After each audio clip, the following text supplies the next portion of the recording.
और India news पर हमारे साथ इस वक्त जुड़ रहे हैं पूर्व विधायक कांग्रेस के मधु चौहान, जिनसे हम बात करेंगे महाराष्ट्र में चल रहे भाषा विवाद समेत कई मुद्दों को लेकर। मधु जी, आपका बहुत स्वागत है। भाषा विवाद के नाम पर लोगों को निशाना बनाया जा रहा है, क्या कहेंगे आप? देखो, ऐसा है कि भारतवर्ष के अंदर 1947 में हमें स्वतंत्रता मिलने के बाद आज तक ऐसा कभी ये परिणाम नहीं आया था कि भाषा के विवाद में हम एक दूसरे को छेड़े और एक दूसरे के खिलाफ में बात करें। लेकिन अब यह महाराष्ट्र सरकार ने जो 3 भाषाओं का विवाद किया, सब लोग यहाँ तो पढ़ते ही है ना, मराठी, हिंदी, अंग्रेजी, उर्दू। मुंबई में तो खास करके तमिल, गुजराती सारी भाषा की शाला है और सारे स्कूल में ये सब पढ़ते लोग हैं। लेकिन एक जो देश में नहीं हो रहा है वो महाराष्ट्र में करने को जाने का, और महाराष्ट्र के अंदर खास करके मुंबई के अंदर, मुंबई महानगर पालिका का जब चुनाव आता है तो 2 जाति में 2 धर्म में विवाद पैदा करने का काम ये सरकार करती है बीजेपी की, वो बहुत गलत है। क्योंकि हमारी भूमिका यह है, हम कांग्रेसी लोग हैं, सर्वधर्म समभाव की भूमिका हम हमेशा लेके चलते हैं। हमें कोई भाषा से ना नफरत है, ना कहीं धर्म से नफरत है। हम सर्वधर्म समभाव के मानने वाले लोग हैं। इसके लिए हम चाहते हैं जो भाषा जिसको सीखनी है वो उसने सीखनी चाहिए, जो धर्म जिसको मानना है उसने अपना धर्म मानना चाहिए, और उसी के साथ साथ हमें सबको लेके चलना चाहिए। महाराष्ट्र हो, मुंबई हो, ये कोई हमारी खाली अकेले की नहीं है, महाराष्ट्रियन लोगों की नहीं है, ये सारे भारतवर्ष की है भूमि, और भारतवर्ष के हर कोने कोने से यहाँ लोग आके रहते हैं। आज यहाँ जो बिजनेस करने वाले लोग हैं, आज यहाँ जो कारखाने चलाने वाले लोग हैं, आज यहाँ जो दुकानें चलाने वाले लोग हैं, वह हर एक जाति के हैं। उसमें हिंदू, मुस्लिम, मराठी, गुजराती, मारवाड़ी सारे किस्म के, और देश के कोने कोने से आते करते हैं, महाराष्ट्र के गांव खेड़े से आके करते हैं।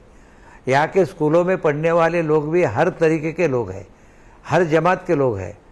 तो भाषा के ऊपर विवाद करना ये पहली बात तो गलत है। जिसको जिस भाषा में सीखना है उसको उस भाषा में सीखना चाहिए, उनके ऊपर कोई ज़बरदस्ती नहीं करनी चाहिए। जिसको मराठी सीखना है वो मराठी सीखेगा, जिसको हिंदी सीखना है वो हिंदी सीखेगा, जिसको इंग्लिश सीखना है वो इंग्लिश सीखेगा। आज तो यहाँ जर्मन भी सीखते हैं, आज तो यहाँ बाकी विदेशी भाषा भी लोग सीखते हैं, और बाहर जाके भी कई भाषा सीखने वाले लोग हैं। हमारे सामने तो एक उदाहरण है, हमारे जो प्राइम मिनिस्टर थे नरसिंह राव, उनको कितनी भाषाएं आती थी, 14-15 भाषा उनको आती थी। आज भी कई लोग ऐसे हैं कि उनको कितनी भाषा आती है। भाषा कोई धर्म नहीं है, भाषा सीखना अपने कर्म का काम है। तो मैं चाहता हूँ कि भाषा के नाम के, धर्म के नाम पे कोई भी झगड़ा इस देश में नहीं होना चाहिए, और एक दूसरे को गलती से भी इससे बात भी नहीं करना चाहिए। जिसको जैसा रहना है, जिसको जो पहनना है, जिसको जो खाना है, वो अपने अपने हिसाब से करना चाहिए। उन्होंने मनसे की गुंडागर्दी पर क्या कहेंगे आप? देखो, ऐसा है कि मैं किसी का नाम नहीं लूँगा। कई लोग इस मुंबई शहर के अंदर या महाराष्ट्र के अंदर या देश के अंदर, हर मुल्क में देश के ऐसे कई लोग रहते हैं कि उनको एक दूसरे से नफरती फैलाने का काम करते हैं। लेकिन हमारा नेता राहुल गांधी ने बोला है, नफरत को छोड़ो और प्यार से जोड़ो। हम एक दूसरे को प्यार से जोड़ने वाले लोग हैं। जो नफरत फैलाते हैं उनको नफरत से दूर करना हमारा काम है। तो ऐसे जो लोग हैं जो ये गुंडागर्दी करने वाले होंगे या एक दूसरे के खिलाफ में बात करने वाले होंगे, वो खुद ही शर्म जाएंगे कि ये अपने को नहीं करना चाहिए, कि ये गुलदस्ता है भारतवर्ष, इसके अंदर हर एक तरीके के फूल है, और एक गुलदस्ते में सब लोग एक साथ रहते हैं। तो इसको बिछड़ना अपना काम नहीं है। ये काम गुंडों का अगर होगा तो उसको रोकने का काम हमारा है, और हमारा ये शासन उनको रोकने का काम नहीं कर रहा है। इसके लिए शासन को बदली करना चाहिए, ताकि केंद्र में भी सरकार है वह भी धर्मनिरपेक्ष नहीं है, और राज्य में भी सरकार है वो भी धर्मनिरपेक्ष नहीं है। तो केंद्र की सरकार और राज्य की सरकार दोनों बदली हो जाएंगी, तो फिर से इस देश के अंदर जो हमारा निधर्मीवाद है वह हमेशा के लिए चलेगा। संजय निरुपम ने यह कहा है कि महाराष्ट्र में हाउसिंग जिहाद चल रहा है।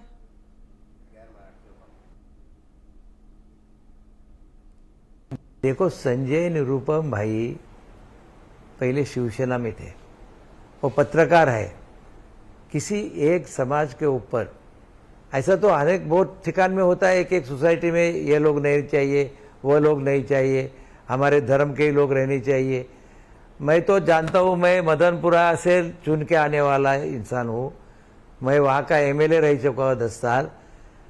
हमारे जो मुस्लिम भाई है वो अपनी बिरादरी लेके एक एक बिल्डिंग में रहते हैं, 10-10, 15-15 रूम उनके रहते हैं, वो किसी को रोकते नहीं है। आज मदनपुरा में भी आना 10-12 बिल्डिंग में तो हिंदू लोग भी रहते हैं, ऐसी कोई बात नहीं है।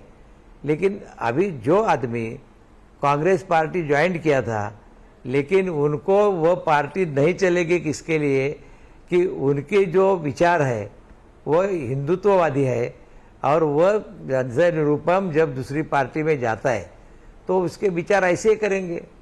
तो कोई किसी के ऊपर ऐसा बात करना कि जिहाद की क्या, और वो खास करके रहने वालों की। अब मैं जिस बस्ती में रहता हूँ, सुंदर गली हमारा भाई के लिए का बस्ती है, अरे उसमें भी मुस्लिम रहते हैं ना, और वो इतने बड़े दंगे हो गए, कभी आँच नहीं आई किसी मुस्लिम को ना किसी हिंदू को। हमारे भाईकला का ट्रांजिट कैंप है, 10-15 हिंदू के घर है, बाकी तो सब मुस्लिम है, कभी आँच नहीं आई उनके ऊपर। तो यह सब बातें जो है ये करने वाले लोग, जो नेतागिरी जैसा प्रदेश है वैसा वेश करने का इनका काम है। अभी वह शिवसेना में गए हैं तो शिवसेना की बात करते हैं, एक दूसरे के पास झगड़ा लगाने की बात करते हैं। ऐसे लोगों के ऊपर रोक लगानी चाहिए। वाकई उधर बीएमसी का चुनाव है और चुनाव के दौरान ही भाषा का मुद्दा उठ रहा है।